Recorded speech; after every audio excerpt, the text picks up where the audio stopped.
Welcome to Native America Calling. I'm Sean Spruce. The unique blend of astute scientific observation and indigenous wisdom that Robin Wall Kimmerer brought to braiding sweetgrass and the serviceberry continues in the children's picture book, Bud Finds Her Gift. She has a passion for sharing the details of the studied biological field alongside the underlying knowledge of her people that give those details cultural and personal meaning. Kimmerer joins us to talk about how that passion came about right after the news.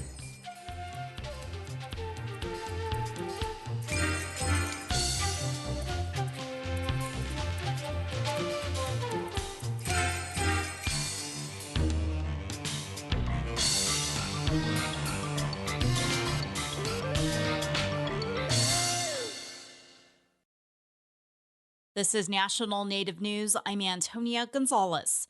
A resource guide to help small and medium-sized governments in the Great Lakes region adapt to climate change has been published. Chuck Kornbach reports that some tribal communities in the area are already trying to reduce problems caused by higher temperatures and additional flooding.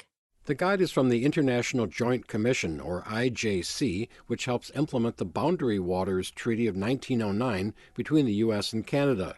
Liz Kirkwood of the IJC's Water Quality Board says climate change has brought more severe storms, loss of ice cover, and extreme temperatures to much of North America, including the Great Lakes region. In 2024, extreme weather disasters cost the 8 Great Lakes states more than $13 billion combined.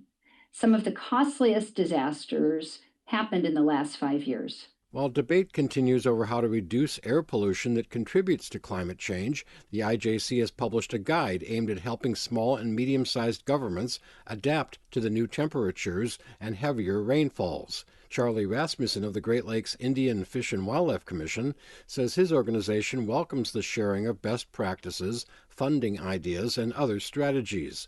He says the Commission's 11 Ojibwe member tribes in Wisconsin, Michigan, and Minnesota are already taking steps, sometimes in collaboration with local, state, or federal agencies. One project being Ishkade.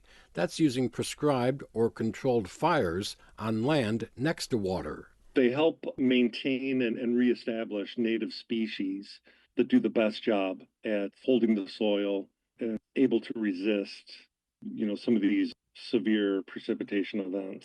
Rasmussen says other tribes are putting in larger roadside culverts to reduce highway damage from flooding and to help wildlife move. For National Native News, I'm Chuck Kornbach.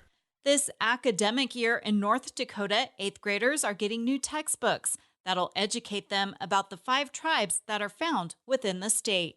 As Brian Bull of Buffalo's Fire reports, this is a series that's being revised for the first time in 30 years. Originally, 4 texts and a journal were printed between 1995 and 2002. Much of the content came from interviews with tribal elders in the 1970s. This new series will still feature books on the Spirit Lake Oyate, Standing Rock Oyate, Turtle Mountain Ojibwe, and the 3 affiliated tribes or Mandan, Hidatsa, and Arikara Nation, or MHA. But a new edition on the Sisseton Wahpeton Oyate has been added, and each tribe had exclusive editorial control over their respective book, which included more recent historical information. It's so important that Indigenous peoples are represented in a contemporary sense. Sashay Shetler is an MHA citizen and the Assistant Director of North Dakota's Office of Indigenous and Multicultural Education.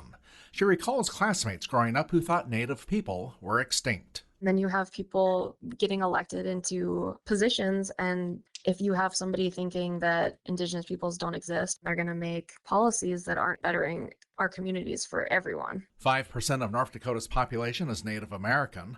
Nick Asbury is a former employee of the North Dakota Department of Public Instruction who has remained active in promoting the books. It's important that we have the platform for the nations to tell their own story because kids are smart. They know when something is authentic and when it's not. An original overview entitled Journey to Understanding, an Introduction to North Dakota Tribes is still part of the set.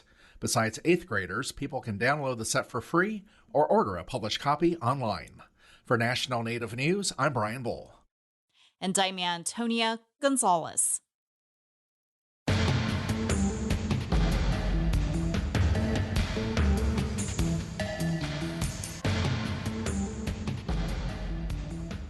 National Native News is produced by Koahnic Broadcast Corporation with funding by the Corporation for Public Broadcasting.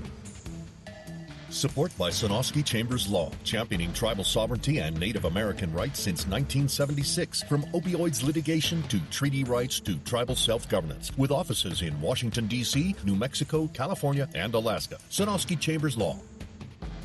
Now more than ever, the supporters of this and all Native One programs deserve a little extra love. Learn more about all our public radio underwriters and web-based sponsors at koahnic.org/supporters-spotlight.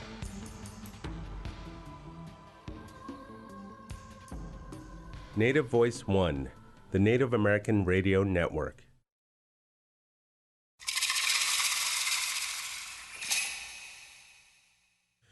This is Native America Calling. I'm Sean Spruce. Anyone who's read Braiding Sweetgrass knows there is a scientific rationale about how and why trees connect and interact with one another. If you've read the follow-up book, The Serviceberry, you know that certain flowers do better if they grow in proximity to other flowers than they would on their own. As a scientist and a biology professor, the author of those books, Wall Kimmerer, is adept at assessing those scientific reasons. And as an enrolled member of the Citizen Potawatomi Nation and a gifted storyteller, she is also uniquely positioned to open the public's eyes to the wisdom of elders and cultural connections with the natural environment that have always been available. She extends her unique passions in a new picture book, Bud Finds Her Gift. We are happy to have Wall Kimmerer with us today to talk about her writings, research, and other pursuits. And of course, we'd like to hear from our listeners today as well. Please call in with your questions, your comments, your insights. The number is 1-800-996-2848. That's also 1-800-99-NATIVE.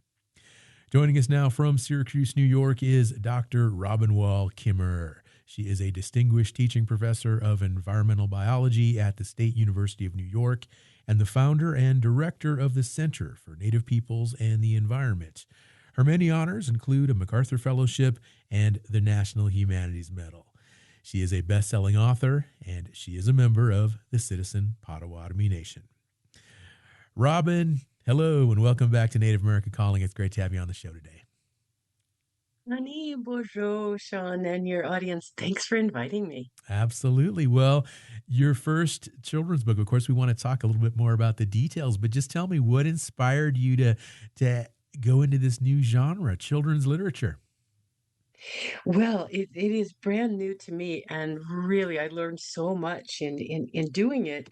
But what really inspired me is, it feels like our collective work right now is a kind of remembering of our original instructions, of our ways of being, and what better way to start than with our little ones. And, I also was really moved by what it is like to grow up in this time. I'm a mom and a grandma, and I wanted to try to provide stories that celebrate the agency that kids have to give back to the world and to take joy in noticing the gifts of the world. So I was really thinking about what young people might need in this moment by way of encouraging them to find their gifts. Now, there is a recurring refrain in Bud Finds Her Gift. Everyone from the day of their birth was given a gift to share with the earth. Robin, first off, what is the adult concept that song exemplifies? There's really so much wrapped up in that simple refrain. First of all, when we say everyone, maybe what comes to mind initially is every human. And that's true. Our teachings, our traditional teaching tell us that, every one of us was given a gift in return for that we're supposed to bring here in this beautiful life on Turtle Island. But the other adult concept that's in there that is perhaps subtle is that the everyone includes a tree. It includes a moss. It includes a bird and a berry. And so it is reinforcing that notion of the that we are in relation to our more than human relatives as well, and so that there's so much wrapped up in that everyone, and the inclusion of more than human beings in that personhood. Well, tell me more about what you want children to take away from this book. And is this information and these concepts, this ideology you described, do you think this is a new message that your children readers will hear for the first time with this book? Well, that of course depends on how they grow up, right? And Hmm. in what are the cultural influences around them.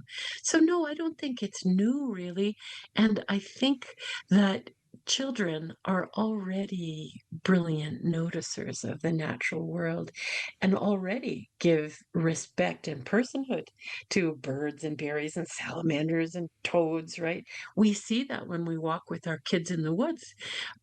So it's already in our children, but this celebrates it by really shining a light on that gift that we have for noticing and respecting the beings around us.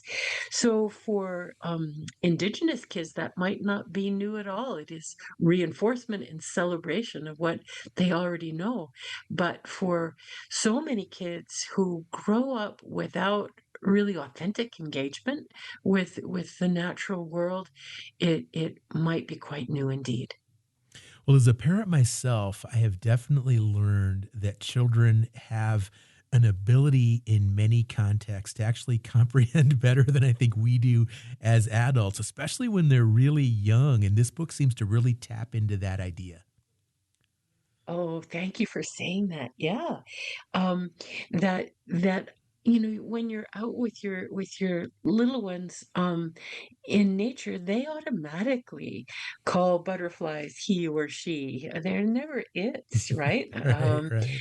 And so again, it does reinforce that for kids and helps parents remember as well. Can you describe the mental process you went through? These big concepts of gratitude and reciprocity with nature. How did you work that into the page so that those values resonate with children? What a job of trying to essentially distill this whole worldview into a story for children. And I really appreciate your thinking about it in this kind of analytical way that, the arc of the book that I was really trying to create is when we pay attention, when we notice the living world, we can't help but perceive it and feel it as a gift from the land. And once we feel this sense of gift, like, oh my gosh, I live in a world that gives me strawberries and birdsong. I don't work for those, I didn't earn them. And yet, there they are, these gifts from Mother Earth. What does that create for us? Gratitude, right? And so Bud is reminded by her Nokmas that paying attention and giving gratitude is a really important practice. And as we know, that notion of gratitude is so much more than a simple thank you, right? Because gratitude makes us want to give something back. When somebody gives us a wonderful gift, we are quite soon thinking, "Ooh, what can I give them?" And that's just what Bud does, is she notices her natural ability to notice and gift to gratitude, and then she says, is gratitude enough? Everybody else in the world, all these other beings, seem to have gifts. Do I have a gift? Mhm. What is it? And how will I reciprocate the gifts of the earth? So it was, a very intentional arc that is honestly the arc that runs through Braiding Sweetgrass and so much of, well, I would say my writing, but my way of being and thinking, and I'm not alone in that, of course.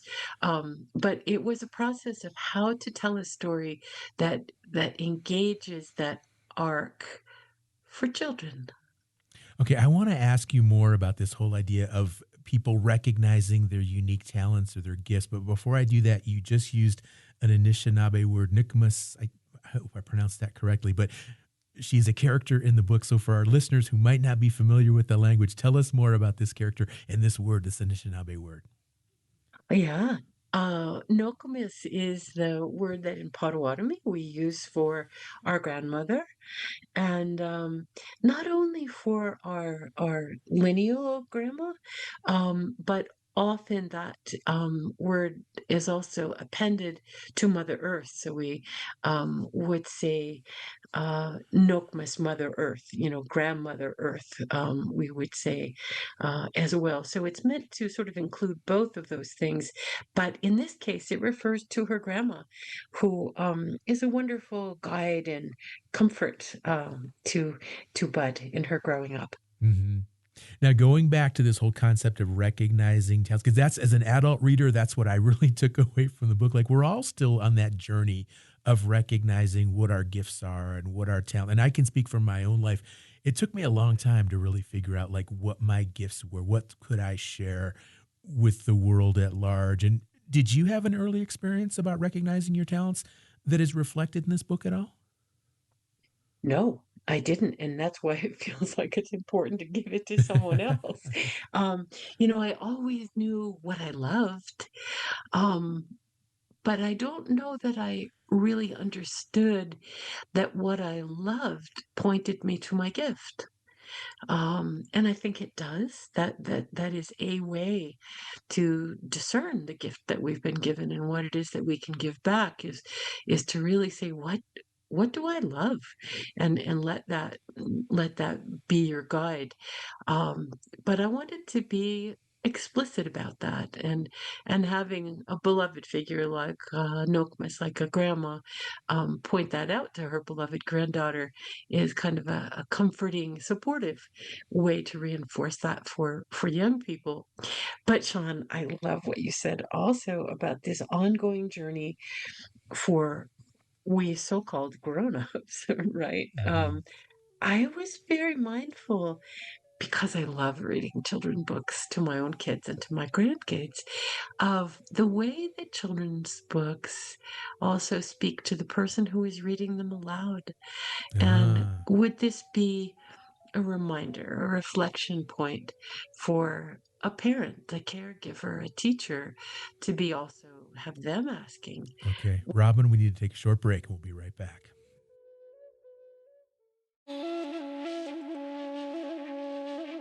The National Park Service is actively reviewing and removing interpretive signs intended for the public that the Trump administration says inappropriately paints the country in a bad light.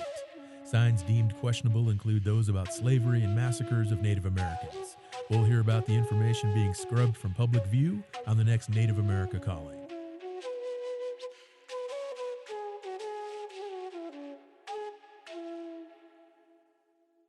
My name is Tammy, and I'm a member of the Little Traverse Bay Band of Odawa Indians. Smoking gave me heart disease. I used to think of cigarette smoking as something that only affected me. Then at just 44 years old, I had to look into my mom's eyes on the way into emergency heart surgery and tell her, "Mommy, I promise I won't make you bury me." My tip is, think about the people in your life who love you. They go through the pain too, maybe even more than you do. The people you love are worth quitting for. You can quit. For free help, call 1-800-QUIT-NOW. A message from the CDC. We're glad you're with us today on Native America Calling. We are talking with professor, scientist, best-selling author, and MacArthur Fellow Robin Wall Kimmerer, and she has added a children's picture book to her long list of publications that includes scientific papers, essays, and books on the intersection of science and indigenous wisdom. Do you have something to add to our conversation today? You can join us. Just call 1-800-996-2848. That's also 1-800-99-NATIVE. And Robin, before we went to break, you were talking a little bit about as adults and in that process for finding our own gifts, our own talents. I want to go ahead and let you continue that thought. And also, I know that the book also offers tips for how people can just connect more with nature and identify their gifts. Yes, that's right. We're really excited to include in the back of the book some guidance and resources about how we can give our gifts back to the land through gardening, through land care, through learning to pay attention to other beings, to safeguarding them, to educating ourselves, to slowing down and giving the land our attention to learn from those plant and animal teachers. The publisher also created these beautiful educational materials that go with the book and are available to teachers in both schools and childcare settings. So there's a lot of resources there to be able to help people really connect to this question of what is my gift and how do I give it in the world. And I know you are visiting schools, you're doing book readings. Tell us some highlights from that tour. Oh man, there is nothing more energizing than a classroom full of second graders, right? Oh, it was it was so wonderful. Um, and for the most part, kids have been, really receptive to the ideas and to the fun of noticing. The wonderful illustrator Naoko Stoop has done a beautiful job of creating just what I had hoped for, which is an immersive natural landscape where there's so much to notice that while the words may be brief, you're going to want to linger on the page because, oh, look, there's a praying mantis. Oh, look, there's a rabbit hiding. There's a bird in the tree. So there's so much to see. It almost replicates what it's like, I hope it does anyway, to walk in the woods and keep noticing things. So the kids have been really receptive to that message of noticing. And one of the schools that I went to, they read the book before I'd gotten there, and they had presentations for me of what is their gift to the earth. So we had these wonderful children saying, I'm planting a pollinator garden. I'm making compost. I'm, gardening. I am caring for the woods. One kid said, I am not going to hit trees anymore. I think, awesome. So the kids really connected with that idea that they have agency, that there's something that they can do. So that was really exciting to hear that they were, when prompted, really thinking about what are they going to do. Um, but you know what? I'll also say that depending on um, the neighborhoods of the schools that I was visiting, I also encountered students whose lived experience in a deeply urban setting has cut them off from fluency with the natural world, so that the scenes in the book where there's moss, they weren't quite sure what moss was. It was outside their lived experience. So it was a really good reminder for me about the reality for many young people of what has been called nature deficit disorder, of growing up really inside where our attention is taken by screens and the built environment. And so it was a good reminder that a book like this could engage kids remotely with the natural world and hopefully invite them to and their families to spend more time outside. And of course, another theme of the book that even situations or objects that we might not necessarily think of as gifts, they can in fact be gifts, and that is demonstrated through the appearance of a bird in the book, and that bird happens to be a robin. And I just have to ask, Robin, is that a coincidence that you chose a robin to illustrate or display that point? Sean, I really wrestled with that. I said, seriously, could I have Robin be the messenger here? But what I wanted to do in the beings that are highlighted in the book was be to have them be familiar.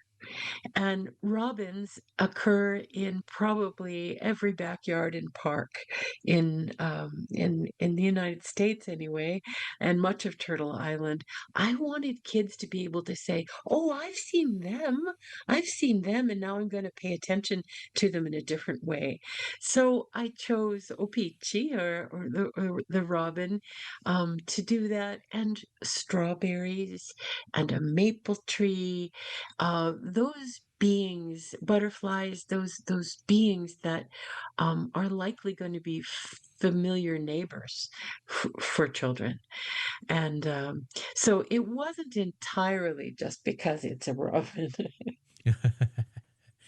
The number to call to join this conversation, 1-800-996-2848. Our guest today, Dr. Robin Wall Kimmerer, National Humanities Medal winning writer, researcher, overall scholar with regard to Indian country. Give us a call if you'd like to ask a question, if you'd like to share an insight. Maybe you have read Braiding Sweetgrass, or you've had a chance to read Bud Finds Her Gift, or any of other Robin's wonderful writings, and you'd like to ask her a question. Please just give us a call. The phone lines are open, 1-800-99-NATIVE. And Robin, I want to pivot now to The Serviceberry, and that was published last year. The full title, The Serviceberry: Abundance and Reciprocity in the Natural World. And you use the serviceberry as the jumping off point for this similar idea in all of your books, that nature offers abundance and humans have a responsibility to reciprocate. Tell us how you landed on the serviceberry as the theme for this book. Well, that book, which grew out of an essay published in Emergence magazine, began with a phone call from my friends at Emergence saying, "Robin, could you write us an essay about economics?" And I remember laughing, thinking, of course not, because I'm a botanist. I really don't know anything about economics. And they said, "Well, that's why we asked you." So it got me to thinking about really what is economics. And I recognized that as a botanist, as an ecologist, as a lifelong student of plants, I guess you could say, I do know something about the economy of nature. And what I know about the economy of our contemporary society is that it is deeply damaging to the economy of nature. And so I really wanted to dig into, why is that? Why is our human economy not modeled after the economy of nature? In all of my writing, I really always want to have another being tell the story. And in this case, it was Serviceberry. Why? Well, because when you think about some of the textbook definitions of what economics is, this concept of how do we distribute goods and services to our population so that everybody can thrive. So what better teacher to think about goods and services together than a one whose name is Serviceberry? And the fact that Serviceberry is, again, a widespread plant that many people might recognize, and the fact that it gives us this gift of berries brings us a platform for kind of biomimicry to say, well, the trees give to the birds, and the birds give to the soil, and the soil gives to the tree. This idea of the circular economy that a fruit-bearing tree so obviously teaches us, provides a jumping off place or a model to think about gift economies, traditional gift economies that the tree represents, and to contrast it with the capitalist market economies in which we find ourselves embedded. Robin, there are just so many ways to interpret these themes that you share, and in so many contexts, like you just now with modern economies, capitalist economies, etc. But I want to go ahead and go to the phones now because we have a caller on the line. This is Caroline, who is listening in Le Coudray, Wisconsin on station WOJB. Hello, Caroline. You're on the air. Hello, Sean, and bonjour to both of you, to Robin and Sean. Hello. Hello, Can you hear me? Bonjour. Our phone system's down here. Robin, we want to thank you from the bottom of our hearts here at Le Coudray. The response to your program here was just so positive, and we appreciate all you do. And Sean, you as well. I also want to mention a couple things. We're very, very grateful for all you do, and I'm grateful for your project, Plant Baby Plant, that I have joined the newsletter and connected with that, your website. I'm going to be reading an article on the show tomorrow from you. And also be on the lookout for a thank you package from WOJB for your sharing of your wisdom with all of us here at Le Coudray. Thank you, Robin. Wow. Thank you. Yeah, Thank right. you, Caroline. Your package arrived just the other day. So thank you for those gifts and truly for the gift of speaking with you and Val. I learned so much from that, and I'm really grateful for that opportunity and the sense of community that creates. And Robin, that initiative that Caroline mentioned, I mean, that's something that's really close to your heart. Tell our listeners a little bit more about what that is. I will. Yeah, I'd love to. And it really connects to both Bud and the service berry. I'm guessing that I'm not alone in feeling in this time of challenge to some of our most closely held values and challenge to environmental protection, a sense not unlike little Bud's of powerlessness, of what can I do to protect the land that I love so much. And, I feel like one of the messages that is showered around us these days is that mantra of drill, baby, drill, which is a message of extraction, isn't it? It's a message that says, even though we know what the impacts of fossil fuel extraction and combustion are on our climate, we're going to do it anyway. And that drill, baby, drill mantra led me to think, no, no, no. What we need is a counter narrative. We need a different story that could be held in these words of plant, baby, plant. How do we align our actions, our ethics, our economics, our politics with regeneration and protection of the land, not by taking from the land, but by giving to the land? So Plant Baby Plant is just a seedling of an initiative to encourage reciprocity with the land, to answer this question or help people even feel the question of what does the earth ask of us? What can we give back? It is very much in a macro scale the same dilemma that little Bud in Bud Finds Her Gift is asking, what can I give back? And so Plant Baby Plant is meant to be a real grassroots, decentralized platform where we can inspire and share our stories with each other of planting actions, because plants know what to do about climate change, right? Plants support biodiversity and carbon sequestration. So we want to share people's stories of, things as small as planting native plants along your sidewalk that support pollinators, to large actions like tree planting and community restoration, etc. We want to be a place that supports the helping people answer this question of, when I love the world this much, what can I do to support her? All right. Well, Robin, we have a couple of callers on the line, but I think I'm going to wait until after this next break we have coming up to take them. We have another WOJB listener in Wisconsin on the line, and we also have a caller in Wasilla, Alaska, who is listening on KNBA radio. But we'll wait till after the break to take those callers. And in the meantime, I would like to ask you, Robin, for listeners who are interested in learning more about Plant Baby Plant, what's the best way they can do that?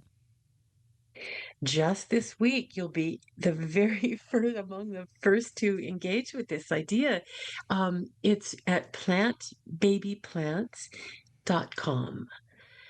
And there's a way there to learn more about the movement, and it's really an invitation to help us water the seedling of this movement, as it were. Thanks for asking. Absolutely. Robin Wall Kimmerer, our guest today here on Native America Calling. And we're going to take a short break. We're going to come back. We'll take our callers, and we still have the phone lines open for other listeners who would like to join this conversation. If you are a fan of the writing of Dr. Robin Wall Kimmerer, or you're interested in learning more about some of her other essays or the research that she has done as a botanist, you can give us a call. This is your forum to join the conversation. The number is 1-800-996-2848 or just 1-800-99-NATIVE. Our studio here in Albuquerque, New Mexico, that is where we broadcast the show from, and we have producers who are standing by, working the phone lines, waiting for callers to join, and all you got to do is pick up that phone, 1-800-996-2848. And, of course, don't forget our social media as well, Instagram, Facebook, Blue Sky, Threads, or just our website, nativeamericacalling.com. You can go there, too, post a comment, share, like as well. Whatever you want to do, just please engage with us here on Native America Calling. And stay with us because we're going to be right back with more callers.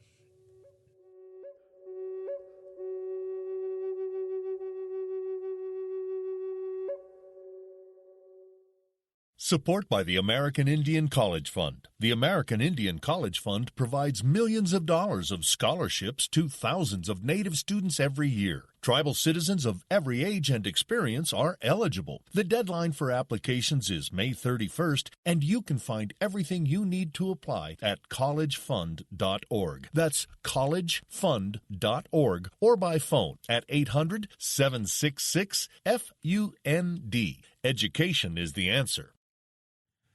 Thanks for being with us today on Native America Calling. I'm your host, Sean Spruce, talking with our guest, best-selling author Robin Wall Kimmerer. We welcome listeners to the conversation. Share your comments and insights. The number is 1-800-996-2848. And with that, we have another caller on the line listening on WOJB. This is Nick from Mellon, Wisconsin. Hello, Nick. You are on the air. Bonjour, Anin, Chimigwich, Niji. Of all the many wonderful things you said in your book, Braiding Sweetgrass, I think the most meaningful to me was when you said, loving the earth is one thing, but when the earth loves you back, that's really something. I just got in from making wild rice in the bush, and those words of yours still inspire me. Oh, Nick, yeah. Robin, please comment there. That's deep. He really got the message, I think. We're braiding sweetgrass. Miigwech, Nick, and you know, you're transporting me to rice camp, to a canoe full of Monoman, and what a gift that feels so much like the way that Shkokmikwe, that Mother Earth loves us back, right? By giving us our favorite food, our nourishment, our joy of being on the water and being together. And thank you for that image, because you are so right. When we know that the Earth cares for us, loves us, there's a reason we call her Mother Earth, right? It feels to me that if we remember that, we don't hurt the one who loves us. that much. And so that teaching, that feeling, that remembering that the land loves us back is one of the most important of values to remember. So I thank you, Nick, for bringing that to us. And Robin, this concept of reciprocity that you refer to so often in your writing, I can think of listeners right now who might be thinking to themselves, well, I recycle, I try to buy organic produce, but how does a person know the degree to which they should give back to the earth? Is there any way to measure that in your mind? What an interesting question. One of the things that I sometimes encounter with folks, because there are so many ways to give back. You've named a few of those, right? But sometimes I think people feel paralyzed by an expectation of perfection. That, oh, am I doing enough? Yes, I'm recycling and I'm composting and I'm voting and I'm community organizing and I'm planting trees, but I don't know, what the right choice is to make about my transportation or something. Sometimes that overwhelm of options can lead to this sense of paralysis, right? And if we can't do it perfectly, we're going to do nothing at all. I've heard that from people. They say, "Oh, it's too much. I can't do enough. Therefore, I will do nothing." And that, of course, is this resignation and powerlessness that very intentionally is laid upon us. So I think we have to claim the smallest acts of reciprocity and use them as pathways to even bigger acts of reciprocity. Um, so I think the most important thing is to give your gift back. And when we're trying to decide what that gift might be, one of the things that I try to think of in any given moment is, what do I have in abundance? What do I have right now, right in this circumstance, that I could give? It might be time and in these pragmatic acts of reciprocity. It might be that it's going to be attention, that it's going to be time. It might be how I vote. It might be that I'm feeling that I don't have time. So I'm going to write a check to my local land trust who does have time and volunteers. There's just so many pathways to do this, but to say to yourself, what do I have in abundance? And that's what I'm going to share. And that, I think, can counteract the sense that if I can't do it perfectly, I'm not going to do it at all. Every little thing we do matters, especially when we talk about it to our families and our neighbors, because then your act is multiplied by the invitation to others to act as well. Robin, one of the aspects that makes your career so fascinating is you have this sophisticated knowledge that's informed by formal academic teachings, but you also offer so much cultural wisdom from elders. And I'm curious to know, do you ever get pushback from mainstream academia for blurring, maybe what they would interpret as blurring the lines between formal scientific knowledge and indigenous science? Welcome to my career. Okay. Yes, yes, I have certainly had plenty of pushback, particularly, Sean, in the early years of doing this work. Absolutely. Because within Western science practice and philosophy, there's sort of restrictions, right, on what counts as knowledge. So, my work in trying to illuminate and lift up indigenous knowledge, indigenous science, particularly science of land care, certainly met with resistance. But times have changed. Times have changed. And, our Center for Native Peoples and the Environment is an example of that change because we are developing curriculum and training the next generation of Indigenous and ally scientists as well. Um, to be able to engage both Indigenous knowledge and Western knowledge in our pursuit of caring for the land. We're not talking about blending those knowledges, we're talking about using them both and these powerful sovereign knowledges and how our imagination of sustainability solutions, broadly speaking, can be enlarged by using the holistic, integrative, indigenous knowledge coupled with the selected tools of Western knowledge. Yes, there's always been pushback. So, I cannot tell you that how surprised I was when a couple of years ago in the Biden administration, under the wonderful leadership of Auntie Deb Haaland, um, it became a federal mandate to consider traditional ecological knowledge in all federal land management decision making. Wow, isn't that a profound marker of the change that is possible and the way that our collective knowledge is being was and is being honored. Robin, what about from the indigenous perspective side of it? Do you ever get pushback from native sources for incorporating what they view as indigenous concepts into what is referred to as Western science? Do you ever hear complaints like that?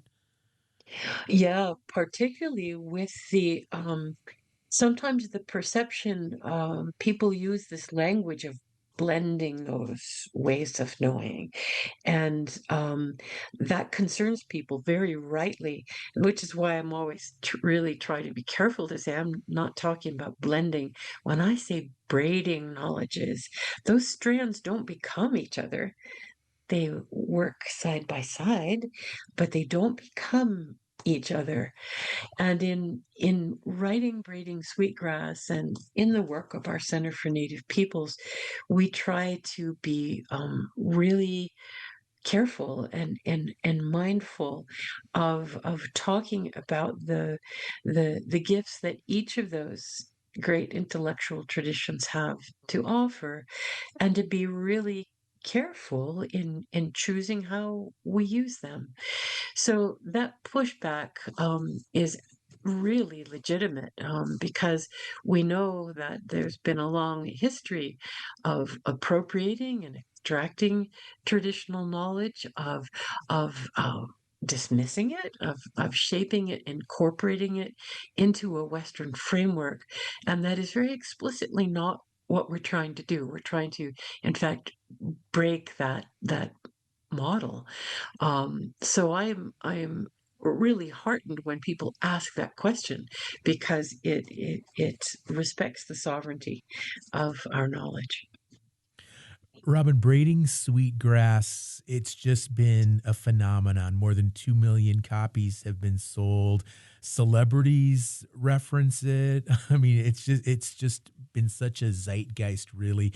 What do you attribute the rise in native voices in literature? What do you think is driving that? And what do you think it holds for the future in terms of where it leads us as native people to just be getting so much more representation from mainstream literary sources and critics and readers everywhere?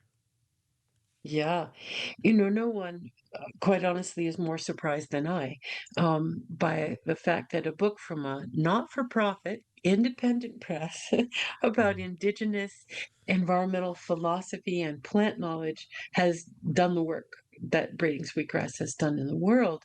But this isn't my knowledge alone, right? This is the knowledge of our people. This builds on the brilliant work of other Indigenous thought leaders. I think about how to begin Greg Cajete's amazing work on Native science and Indigenous education and thought. Um, there are so many contributors to this stream that has produced the change and greater visibility for our ways of knowing. And I'm profoundly grateful to all of those ancestors of, nearby and long past ancestors who contribute to this movement. I also think that it's not only the power of Indigenous thought leaders, but it is also the fact that we are living in a time where I think mainstream society understands that we've gotten some things profoundly wrong about the way that we are living. And people are searching and longing for another path forward. And I'm remembering being told as a young person that one of the reasons that our knowledge has survived despite so many threats to it is that there would one day come a time when it is our knowledge and our teachings that the whole world would need. And I can't help but think that we are in that moment of values clarification, of wanting to live in a way that is respectful, reciprocal with the beautiful gifts of the earth, so that we as human people can walk around and receive the love back from the land and not have to hang our heads in shame at how we've treated our relatives. I think people are longing for another way to be, and that too contributes to the widespread message of Indigenous authors in this time, and I'm profoundly grateful to be in their company. You mentioned earlier Greg Cajete, and our New Mexico listeners, especially our KUNM listeners, will appreciate that reference. Of course, the noted scholar from Santa Clara Pueblo who has devoted much of his career just down the road here at the University of New Mexico. So, Robin, that's great that you mentioned him. And I also want to ask, I talk to so many people, and I read articles and I see things online, and people, you hear a lot of people just, it's we've reached that tipping point. We've done too much damage to the earth, the environment. It's, there's no looking back kind of thing. And I want to ask you, as we closed out the show, we've got about another minute and a half before we have to wrap. But for people who are listening and they might be skeptical, is it too late? Have we reached that point of no return, or is there still hope for the earth? There's absolutely hope for the earth.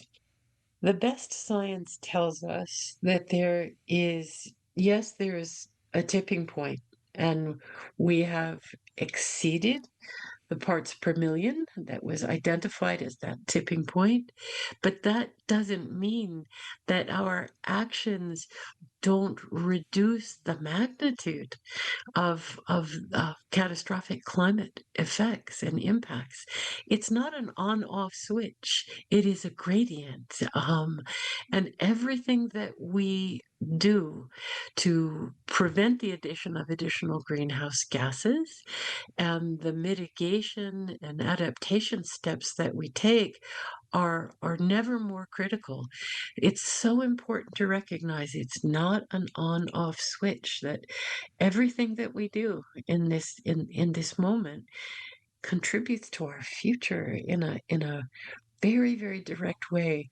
There's a way that we could look at this moment and throw our hands up in despair, or we could look at it and say, what a gift to live in a time when every single decision that we make matters to the future of our planet. And I find energy and encouragement in that invitation to live a life of purpose. Robin, it has been absolutely wonderful talking with you today. Thank you so much for sharing all of your knowledge, all of your wisdom, all of your insights with our listeners. Miigwech, Sean. I've really enjoyed it. Absolutely. We're going to have to wrap up the conversation now, but please, listeners, join us again tomorrow when we'll hear about the federal government's work to erase or alter information about Native Americans that visitors to national parks can see. I'm Sean Spruce. Enjoy the rest of your day. Support provided by Amerind. Amerind is 100% tribally owned and partners with tribes and their businesses to provide affordable commercial insurance coverage, protect tribal sovereignty, and strengthen Native American communities by helping to keep dollars in Indian country. Information about property, liability, commercial auto, and workers' comp available at amerind.com. That's AMERIND.com. This program is supported by AmeriCorps Vista. Through service with AmeriCorps Vista, you gain valuable professional experience and leadership skills while helping organizations in your community alleviate poverty. Find a service opportunity at AmeriCorps.gov/Vista today. That's AmeriCorps.gov/VISTA.